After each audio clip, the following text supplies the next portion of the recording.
Welcome to Learning from the Best, a YouTube channel that empowers you to achieve success, wealth, happiness, and personal growth through the timeless wisdom of the world's greatest minds. The 30 Letters from J.D. Rockerfeller to His Son by J.D. Rockerfeller. Heaven and hell are next to each other. November 9th, 1897. Dear John, there is a fable that is very meaningful and touched me a lot. The parable says in ancient Europe, when a man died, he found himself in a wonderful place where he could enjoy everything. As soon as he stepped into that paradise, someone who looked like a waiter came up to him and asked him, "Sir, do you need anything? Here you can have everything you want. All the delicious food, all the entertainment possible, and all kinds of pastimes, many of which are young girls, are available for you to enjoy." After hearing this person felt a little surprised but very happy. He secretly rejoiced. Isn't this my dream in this world? All day long he was tasting all the delicacies and at the same time enjoying the taste of beauty. One day, however, he was bored with it all. So he said to the waiter, "I'm so sick of all this. I need to do something. Can you find me a job?" He didn't accept that the answer he got was shaking his head. "I'm sorry, my sir. This is the only thing we can't do for you here. There's no work for you here." The man was frustrated and said, "This is so bad that I'll just stay in hell." "Where do you think you are?" said the waiter gently. "John, this humorous parable seems to tell me that losing your job is the same as losing your happiness. But sadly, some people don't realize this until they lose their jobs, which is unfortunate. I can proudly say that I have never tasted unemployment. This is not my love, because I never regard as a drudgery without fun. But I can find infinite happiness in my work. I think work is a privilege that brings more things than sustains life. Work is the foundation of all business, the sources of all prosperity, and the shape of genius.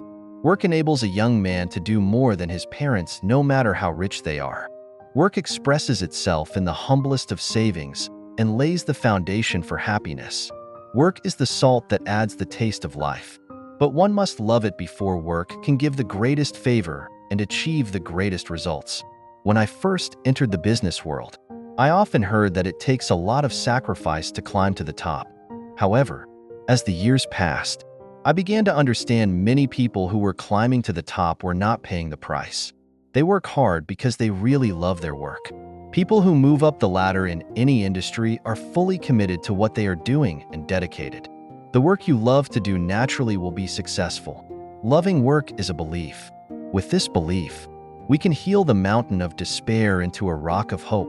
A great painter said, "Well, the pain will pass away, but the beauty will remain." But some people are clearly not smart enough. They are ambitious, but they are too picky about their work and are always looking for the perfect employer or job. The truth is that an employer needs employees who are working on time, honest, and hardworking, and he only reserves raises and promotions for employees who are extra hardworking, extra loyal, extra enthusiastic, and spend more time doing things because he is running a business and not doing charity work. He needs people who are more valuable. No matter how ambitious a person is, he must at least start first before he can reach the peak. The one you start is not too difficult to move on. The more difficult or unpleasant the work is, the more urgent it is to do it. The longer he waits, the harder and scarier it becomes. It's kind of like shooting a gun. The longer you aim, the less chance you have of shooting. I will never forget my first job as a boatkeeper. When I had to go to work every day, it dawned, and the well-oiled lamps in the office were dim. But that job never let me down.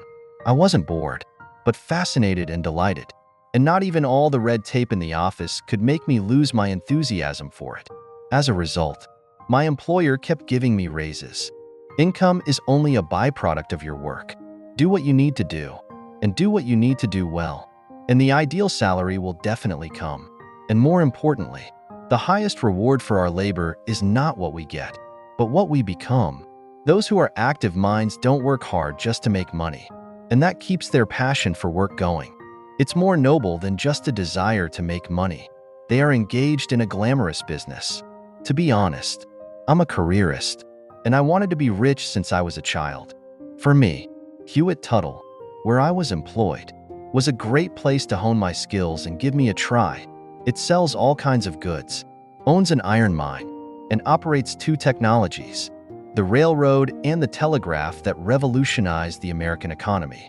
It brought me into the interesting, vast, and splendid world, taught me to respect figures and facts, allowed me to see the power of the transportation industry, and cultivated the abilities and qualities that I should have as a businessman. All of these have played a huge role in my future business. I can say that without the experience at Hewitt-Tuttle, I might have had to take a lot of detours in my career. Now, whenever I think of Mr. Hewitt and Mr. Tuttle, I can't help but feel grateful. That working life was the beginning of my life struggle and laid the foundation for me to rise up. I'm grateful for those 3.5 years of experience. So, I never complained to employer. As some people say, we're nothing but slaves, repressed to the dust by employers, and they're on top of enjoying themselves in their beautiful villas. Their safes are full of for gold. Every dollar they have is obtained by squeezing us honest workers. I don't know if these complainers are thinking irregularly. Who gave you the opportunity to work? Who gave you the possibility of building a family? Who gave you the possibility to develop yourself? If you are aware of the oppression of others, why don't you end the oppression and walk away? A workbench is an attitude that determines whether we are happy or not. They are both masons, and they're also sculpting stone statues. If you asked him, "What are you doing here?" one of them may say, "You see, I'm cutting stone, and after cutting this piece, it's time to go home." This kind of person always regards work as a punishment, and the most common word in this mouth is tired. Another might say, "You see, I'm making a statue. It's a hard work, but it pays well. After all, I have a wife and 4 kids who need food and clothing." Seeing work as a burden. The word that often spits out of his mouth is supporting the family. A third person might put down the hammer, point proudly at the stone carving, and say, "You see, I'm making a work of art." This kind of person is always proud of his work. His work is a pleasure, and he often spits out, "This work is meaningful. Heaven and hell are built by themselves."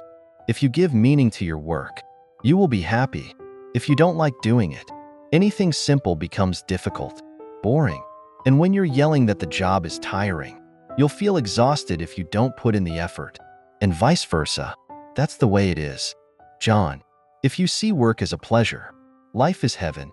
If you see work as an obligation, life is hell. Take a look at your work ethic. It will make us all happy. Love, your father.